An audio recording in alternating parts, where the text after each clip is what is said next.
I'd just like to say thank you for everyone that turned up to our event today.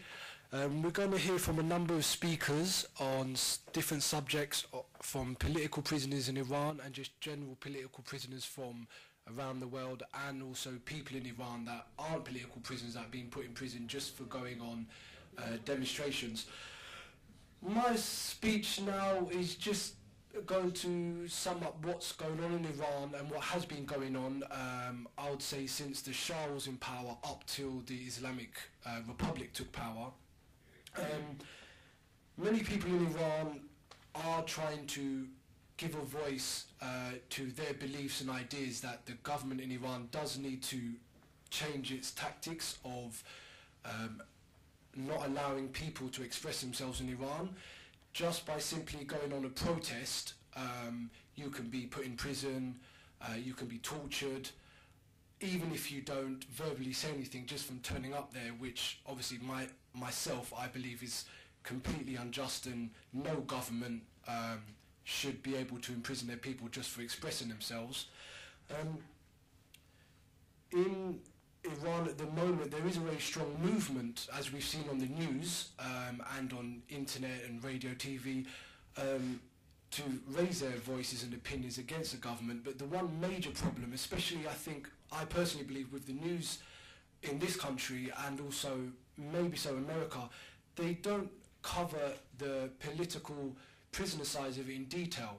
Now, most people have heard of Sakina and what's the case happening with her, but there have been many people that have been put in prison, executed, tortured, and we never hear from this side, especially in the Western style of the media. We do hear, obviously, about Iran's nuclear power positions. Just last month, there was a BBC documentary on it, and it lasted roughly half an hour to 40 minutes. Now, when I heard an interview about this political situation in Iran with the prisoners, that lasted 5 minutes. Now, to me personally, that is a very big problem that we as a public, we need to change.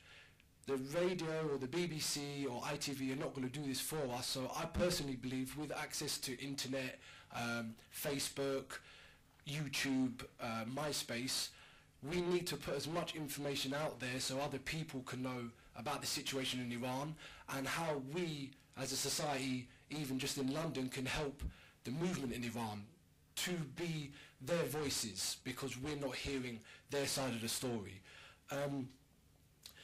This event was mainly put on, as I said, to highlight the political prisoners issue in Iran. Now, just because of them belonging to a certain party, they are persecuted, they are tortured, and their families are targeted, even from abroad. Even if they're in England or Europe or America, doesn't mean they're safe at all. The Iranian government will still send, undercover agents, I suppose, to come and collect information off people, give names back to the Iranian government, and when people go back to Iran, just for speaking their voice, even here in London, they will be persecuted by the government, they'll be put in prison. Again, there are many people from Sweden, Denmark, England that are in Iranian prison now, and what saddens me the most is that, again, because of the way the media is controlled, we never hear these stories. We never hear about someone that's born in England or London that goes to Iran to try and help the people there. We don't hear their side of the story. So again, I'd just like to say we need to take control of the media in the sense of internet, to put the stories out there, to let people know. I do believe, like all oppressive governments and regimes across the world, if the people themselves keep fighting, they will cause change. Yes, there will be struggles along the way. Unfortunately, there is going to be, as we've seen from the films, there is going to be torture and death, but we cannot let that fear that the government have over people control us. If we just sit back and don't fight against it, nothing will ever change.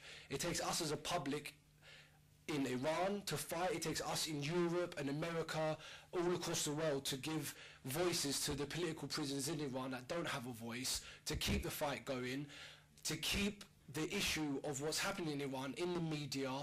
We need to use all avenues, as I've mentioned before, Facebook, emails, websites, to keep this fight going. The Islamic Republic of Iran, they know in their hearts of heart they're not going to survive much longer.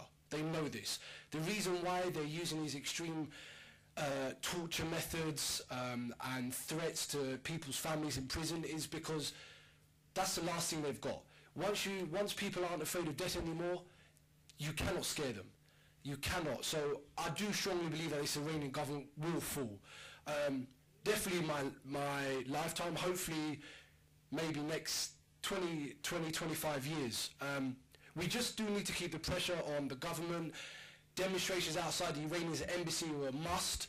To do very much so is we need to try and get the people, especially, well, because we're based in London, in the Iranian embassy out so we can question them and ask their opinion. It's all very well us here talking about it, sharing our experiences, but we need to get them out and speak to them and show how idiotic and backwards, for lack of a word, their ideas are. If we can let them speak, we don't have to agree with them, but please let them speak, and we can put this on the internet, as I said, YouTube, magazines, newspapers, TVs, and just show how backwards they are and that their policies have no place in this world. Any people, any government that is going to use oppression has to be stopped, and it has to be done by the people. We can't let other governments try and help us. We can't say, please let's ask England government or American government for help. We saw what American government done in Iran before, after they got rid of the Shah, exchanged one dictatorship for another. So we as a people need to keep this fight going. We need to have demonstrations, we need to have discussions, debates, we need to have film screenings, we need to have open meetings like this where we can come and discuss it. And just pass on the message. Once you've left this meeting, don't let this be a one-off and you're going to forget about it. Go and tell your friends about it. Go and tell your family members about it. Mention the group on Facebook. Mention the website. Mention the film that you've seen and what it showed to you. Spread the word. The more people know about this, the more people will start to fight it. Yes, there will be some people that say, I disagree with the Iranian Islamic Republic of Iran, but they won't necessarily do anything. But if you ask 100 people, maybe 10 of those people will come out and demonstrate with us next time, or with Iran Solidarity. If we get to 200 people, we'll get 20 people, and as the movement will keep building, the news will have to cover it. If we have very small events, very small demonstrations, the news aren't going to pay any attention. But if you suddenly got 10,000 people, I'm hoping, in the long run, marching down centre of London to attend Downing Street or the Iranian embassy to hand in a petition or to demonstrate, the news will have to take note just because of the amount of people that are there. So I think we need to keep this fight going. We can never stop. We need to give a voice to all those political prisoners in Iran because they don't have one. We need to be their voice. From an 8-year-old girl up to a 90-year-old man, we need to keep this fight going.